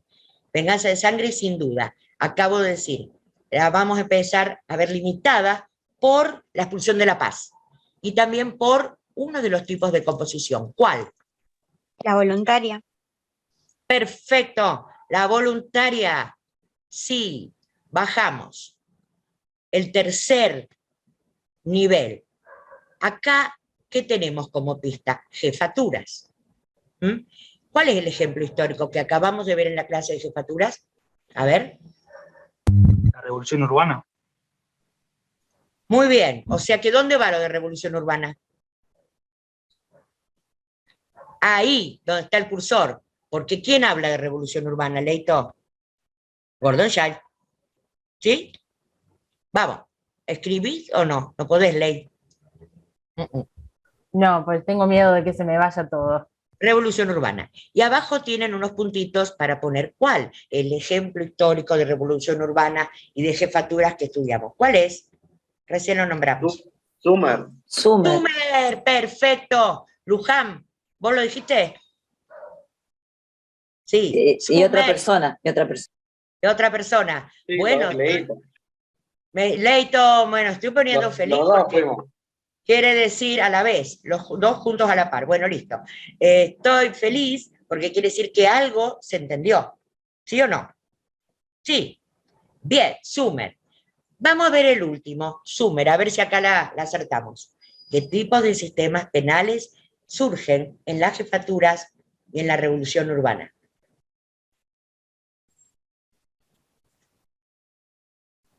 La expulsión de la paz. ¿Está la expulsión de la paz? Sí. La venganza de sangre también. Lo que hay que ver, esa es la pregunta del examen de hoy, chicos. La composición forzosa. Muy bien, entonces abajo yo les puse, surge la composición forzosa. No estaba en los anteriores estadios, pero sí sigue habiendo venganza de sangre, porque pueden hacerlo por su cuenta. Hoy en día tenemos venganza de sangre. Que, a ver, es considerada una conducta antisocial, pero sí, también. A ver, lo han visto ustedes, gente que está armada porque tiene miedo por la inseguridad, y eso, cuando mata y después se dan cuenta que es un chico, un niño, bueno, pero fue un ladrón o alguien que quiso arrebatarle el celular, y hay mucha gente que está armada, eso es venganza de sangre. ¿Sí o no? Privado. Hoy en día no existe legalmente establecida la venganza de sangre, pero sí era extendida en estas sociedades, sobre todo primitivas. La expulsión de la paz, la composición voluntaria, y lo que aparece como novedad es, dijimos, la composición forzosa como pena pública. ¿Por qué pública?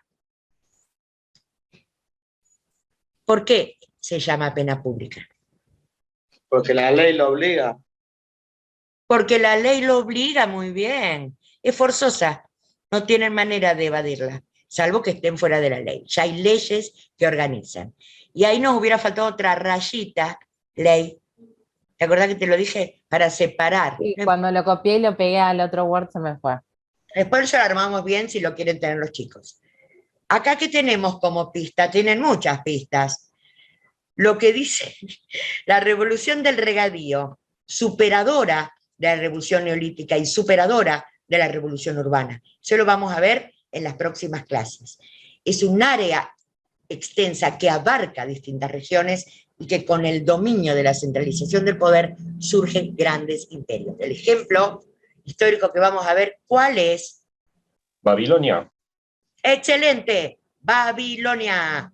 ¿Y cómo se llama ahí? ¿Qué habría que poner? Babilonia, y en los puntitos de arriba,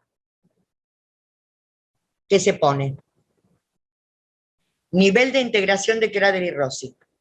Estado primitivo, se llama Babilonia, ¿ok? ¿Sí? Y ojo acá, esto se los di yo, solamente una cosa tiene que completar. Están vigentes y presentes cuando analicemos el código de Hammurabi. En muchos artículos habla, en algunos, de tabú. La venganza de sangre no está regulada en el código, pero persiste en la sociedad. Vamos a ver la expulsión de la paz. Hammurabi lo regula en el código para determinados tipos de delitos, por ejemplo, la violación. La violación del padre, el incesto, perdón. Irá bien, en algunos casos violación, de incesto padre con la hija.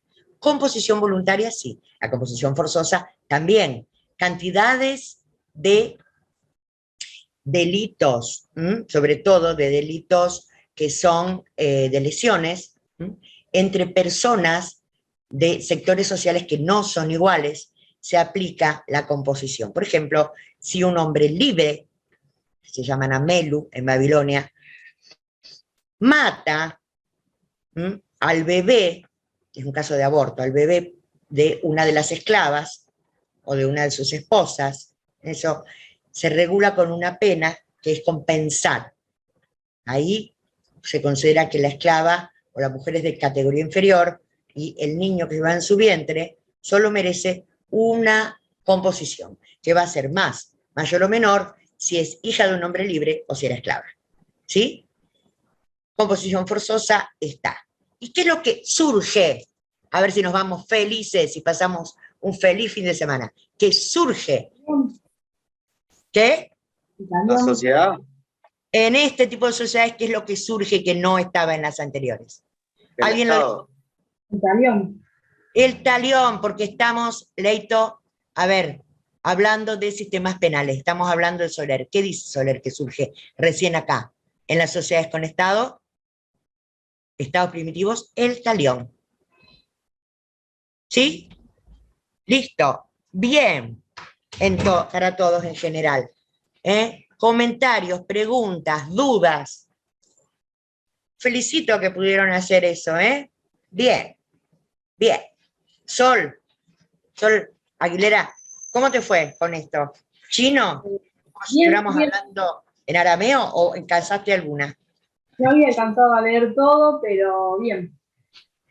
Ya, la idea que ustedes tienen que tratar de leer todo, o lo más posible, si por ahí algún día uno tiene un problema familiar o lo que sea, no llegó a leer, acuérdense, para eso están los cuadros, por lo menos visualicen los cuadros. En clase vamos a ir organizando todos estos conceptos, porque uno por ahí es demasiada información junta, lo vamos a ir organizando y pregunten sin miedo. ¿Alguien más que quiera decir algo? ¿Qué pasó con el práctico? Todo esto está en el práctico, ¿no? Justo eso le quería preguntar. Yo no pude leer ni hacer el práctico y después yo sabía y había escuchado en la otra clase que a las 10 de la mañana cerraba. Sí, yo cerró. Por eso yo podía entrar a las 14, pero ya estaba cerrado. ¿Cómo hay posibilidad de volverlo a hacer o cómo es? Que también lo dijeron, pero no recuerdo. Una vez que ya pasó el práctico, ¿qué pasa? Ya está, no se puede volver a hacer. No, la idea es que, Luján y todos, ¿no? Nosotros se los damos con bastante antelación los sábados, ¿no? En este caso yo se los di a posteriori para no abrumarlos en la primera clase. Pero bueno, hoy es viernes, mañana sábado, ustedes van a tener cargados todos los temas que siguen, que ya vamos a empezar con Hebreos. La semana que viene, miércoles y viernes, va a dar Adriana Hebreos. Y ahí le ponemos el temario, clase por clase, el material de estudio y prácticos, para que lo resuelvan con ese material de estudio. Se abre mañana, Luján, ¿me entendés? Y se va a cerrar los que corresponden a la clase del miércoles, 10 de la mañana del miércoles y 10 de la mañana del viernes. Así. Para que tengan tiempo. Perdón, sí, lo entiendo, pero que pasó, el práctico de codos que pasó, ya pasó, digamos. Pasó. Sí, la verdad que pasó, pero una vez que terminemos de cursar, que cuando ustedes se van a poner a estudiar todo para el examen, van a estar todos abiertos para que ustedes lo realicen. Lo que sí podemos hacer, para tu caso, Luján, o para el que quiera, si quieren quedarse un momentito más, podemos poner el práctico en pantalla. Por lo menos para tener una idea. ¿Eso te vendría bien, Luján? Bueno, gracias. ¿Te parece, Ley? Mientras quiero escuchar al resto. ¿Qué dice? ¿Qué pasó con ese trabajo práctico? Profe, los que ya hicimos el práctico, ¿tenemos que seguir en la clase? ¿Va a hacer unas cosas que hacer y...? No te entendí lo que dijiste, Sol, de nuevo. Los que ya hicimos el práctico, digo, ¿tenemos que seguir en la clase o podemos salir? No, mi amor, para Sol y para todos. No hay obligación acá, todo el mundo es libre. Además ya terminó la hora. Yo le dije íbamos a seguir un momentito como para consultar. Si quiere ir, se va. Dale. Bueno. Buen fin de semana. Nos vemos la próxima. Profe, yo me voy que hay un intensivo de privado que rindo el lunes, así que a las 5:30. Vaya. Adiós, Leito. Nos vemos la semana que viene. El que se quiere quedar se queda, son libres. Y vemos un poquito. Y los demás se van. No vamos. Acá también se van mis hombres. Chao. Termino la clase. No, perdón. Se van mi hijo y mi marido. Le dije, no me molesten cuando estamos en clase. A ver, ¿qué dijo Lara? Lara. ¿Qué dijo? Que se iba, que tenía particular de constitucional. ¿Hay profesores particulares de la facultad también? Ay, en constitucional más que nada. Sí. Los que aprueban empiezan a dar clases particulares. Sí. Bueno, a ver. Fíjense, Luján, ¿estás? Sí. En todos los trabajos prácticos, ahí les recuerdo, por si para que no se confundan, que el material para hacer el práctico es en todo lo que tienen que leer para la clase. Y la primera es de marcar la opción correcta. El título es Hacia las sociedades esclavistas. No, el 2 íbamos a poner, perdón. Justo eso iba a decir, el 2 es el que... El de la clase de hoy quiere... Luján, vos hiciste el 1, ¿no? Sí. Claro, ella quiere el 2. Igual no quiero demorar a todos por el trabajo, si total lo vamos a volver a ver y yo hoy entendí la clase, no quiero... No. Bueno. Me da cosa que usted terminó, profesora, y yo la estoy acá.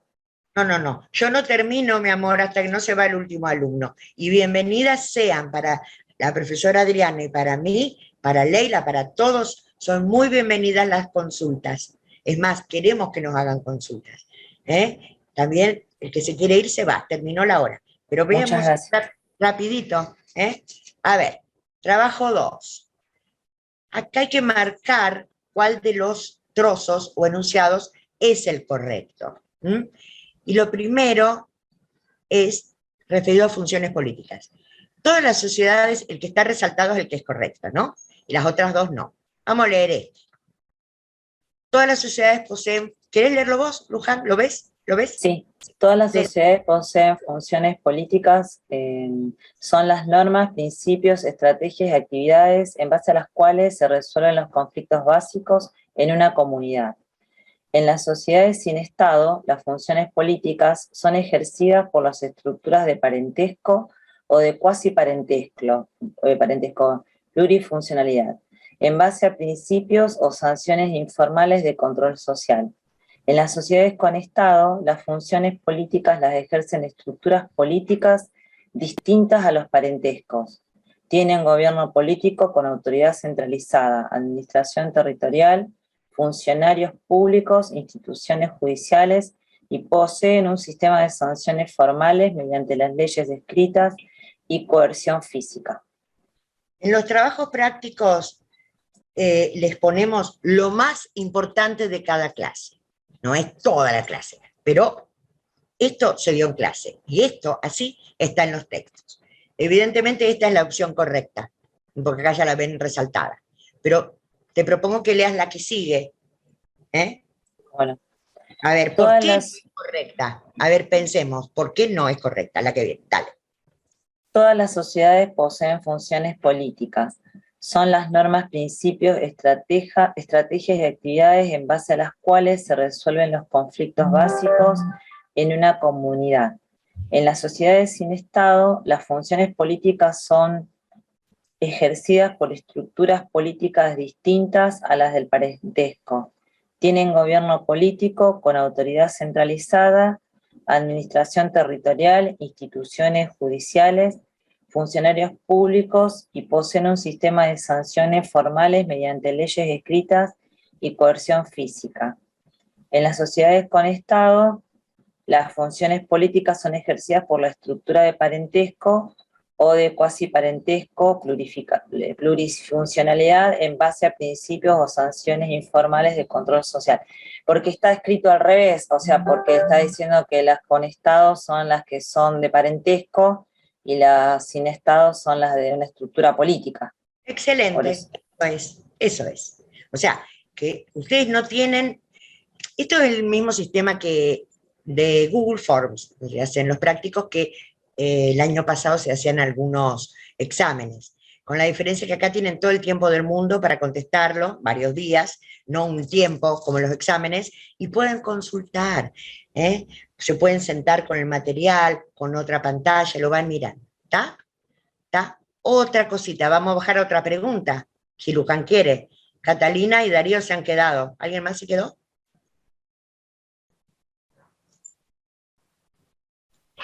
Yo me quedé porque, bueno, como es la primera clase mía, es como que estoy agarrando todo ahora. Agarrando todo. Bueno, ¿y cómo te fue en tu primera clase, Catalina? ¿Un lío? No, bien. No, bien. Sí, tengo que repasar lo de las anteriores, pero bueno. Sí, míralo y cualquier cosa sabés que tenés canales para comunicarte, nos mandas un mail o el grupo de WhatsApp si tenés alguna duda. Pregunten. Cuando uno tiene dudas es porque ha leído y porque va entendiendo. Como decían los antiguos, solo sé que no sé nada. Y al darme cuenta de esto, algo sé. Cuando uno más estudia, más dudas le genera. Vamos a ver esta. Sociedades sin Estado. ¿La querés leer vos, Catalina? La primera puede ser. Sí. ¿Lo hiciste vos este? No, ¿o sí? No, sí, yo me enteré justo hoy. Ah, cierto. Porque bueno, dale. Me mandó otra profesora, no sé por qué. Y yo me enteré en las clases de otra profesora. Y dijiste, hola. Bueno. Ya está. Léelo. Por sociedades sin Estado, entendemos, según los criterios de Crader y Rossi, aquellas que tienen un territorio claramente delimitado y fijo. Poseen funcionarios fijos de dedicación exclusiva o de tiempo completo. El control es jerárquico, centralizado y burocratizado. Tienen derecho escrito o normas positivas a cuyo cumplimiento pueden obligar una burocracia centralizada.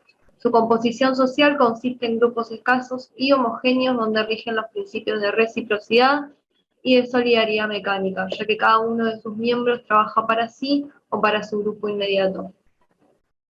Bueno, ¿está bien o está mal eso? ¿Es la opción correcta? No, no es la opción correcta. ¿Por qué? Primero, porque no dice que tienen un territorio delimitado y no es así. Y después, porque... Ayude el grupo, ayude. Lo de los funcionarios fijos. Eso, pero ya con la primera mentira, lee la ya otra. te das cuenta. Claro, exacto. Con lo primero que dice que no es, y fíjense, chicos, que todos estos párrafos están tomados de la bibliografía obligatoria, ¿sí? Para que ustedes también vayan ejercitando la cabeza y las comparaciones. A ver, vamos a poner, a ver cuál es el 3. No lo vamos a poner todo entero porque son 20 preguntas. Acá esta me gusta, la número 3. ¿Quién lo quiere leer? Bueno, Leo. Dale. Las principales diferencias entre sociedades sin Estado y sociedades con Estado en cuanto a sus funciones políticas se pueden detectar a partir del análisis de sus características sociales y políticas, que son las siguientes. Y dice, encontrar cuál es el concepto o las palabras intrusas. Entonces dice, territorio, composición social, derechos humanos, localización del control, naturaleza del control. Y derechos humanos, porque no existían. Es fácil, ¿no?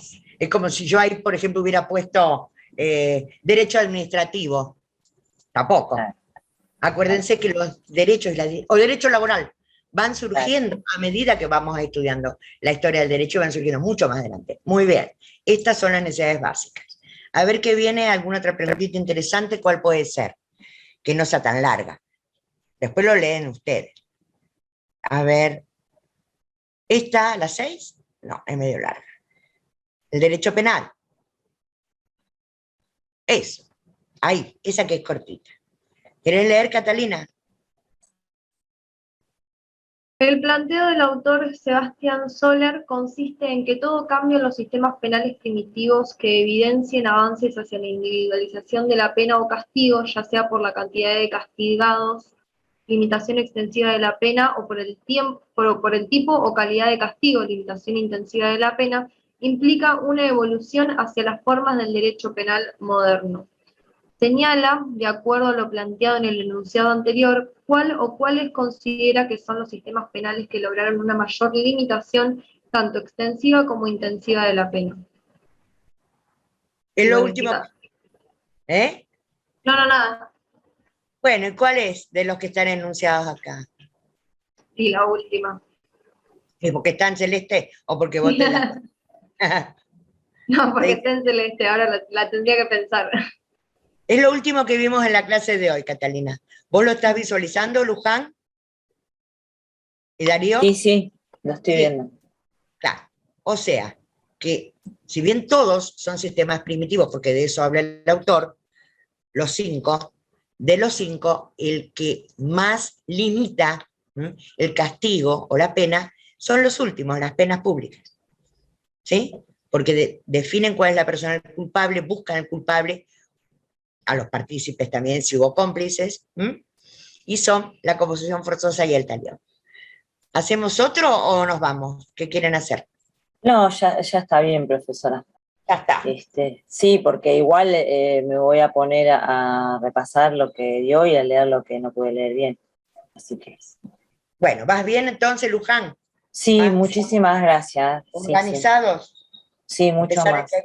Vamos organizados. Bueno, Darío, Jennifer. Darío Casem, ¿vos por qué estás 2 veces acá? Mirá. Ahí lo aclaro, sí. Tenés un doble. Me conecto con la PC para poder ver bien los cuadros y con el celular porque no tengo cámara en la... O sea, conectada al CPU.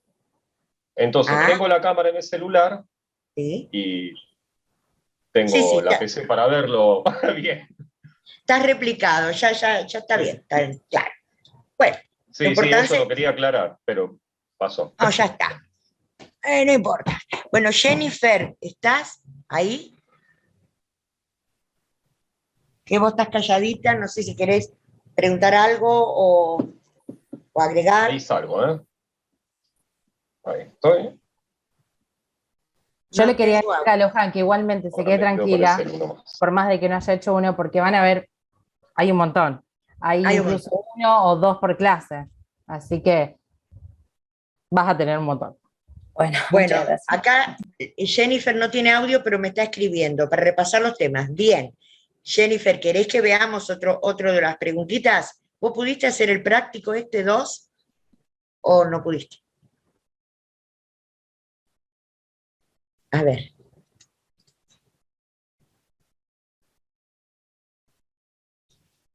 No tuvo tiempo, pero leíste algo. Bueno, ¿querés que hagamos otra de las preguntitas?